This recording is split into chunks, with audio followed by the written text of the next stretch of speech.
Good evening from Los Angeles, California. I'm Dr. Ryan Ava. For many Americans, the mystery surrounding the state of Alaska stems from its remote location on the northernmost tip of the continent. Alaska borders no other U.S. state. Attached to the continent through a border with Canada, Alaska is unspoiled, uncrowded, and is vibrant with promise. The things which draw visitors to the nation's largest state are as diverse as its land itself. Blue-green glaciers, countless fish-filled lakes, and steaming volcanoes. Yet, despite the geographic and environmental challenges, the US military has staked its claims there since the 1860s, when the US bought the territory from Russia and nearly a century before Alaska became a US state. In the White House, President Eisenhower signs the proclamation that makes Alaska's entry into the Union official. January 3, 1959, Alaska joins the U.S. as the 49th state. Flag makers quickly got to work adding an extra star in a 7x7 pattern.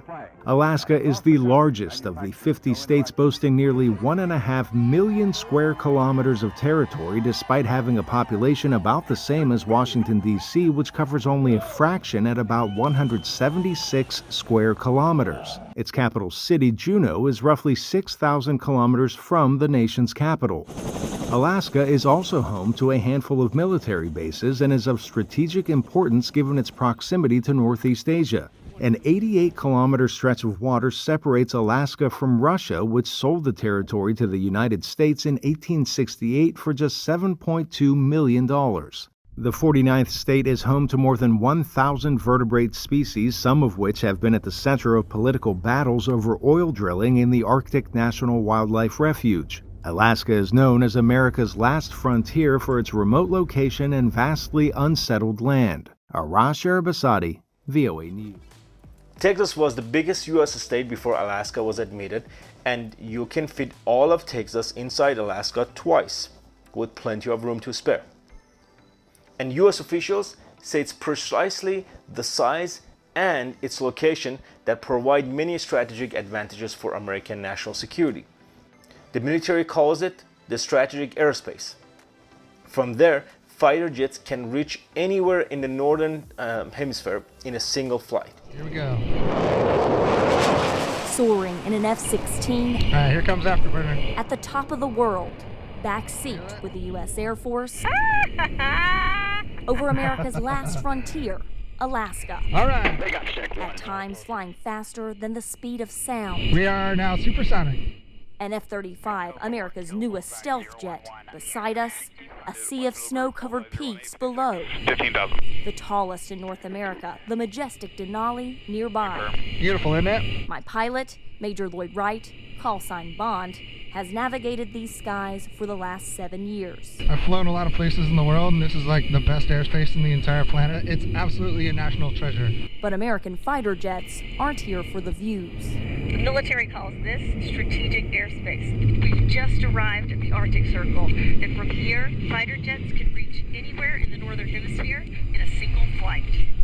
And it's hard to understand that looking at a normal map that stretches Alaska out over the top of the map. But when you look at a globe, it becomes very apparent how close we are to really anything in the northern hemisphere. Europe is just across the Arctic Ocean.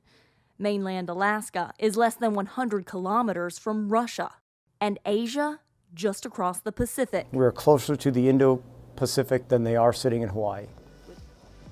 In the last decade, the military has redoubled its efforts in the far north, investing billions of dollars and upgrading air and missile defenses while completely revamping the foundational structure of its army forces, starting with the northernmost Eielson Air Force Base. As indicated earlier, fighter jets can reach anywhere in the northern hemisphere in a single flight. If you look at a globe, it becomes very apparent how close Alaska really is to anything in the northern hemisphere. At Eielson Air Force Base, near the Arctic Circle, the Air Force just added 54 of the nation's new F-35 stealth fighter jets. This is the first time that an airborne division has been stood up in nearly 70 years. So people are looking at the Army and asking, why now? Well, I think it's about the mission. We want to have a brigade that has a forced entry airborne capability, and we also want to have a brigade that can do air assault operations in the Arctic, but also maneuver in the Arctic with the appropriate equipment. Is there going to be any new additional funding? Is there going to be savings from the strikers that can be used to provide new equipment? They're going to get the brand new, most modern cold weather gear that's imaginable. In fact, we want to test them.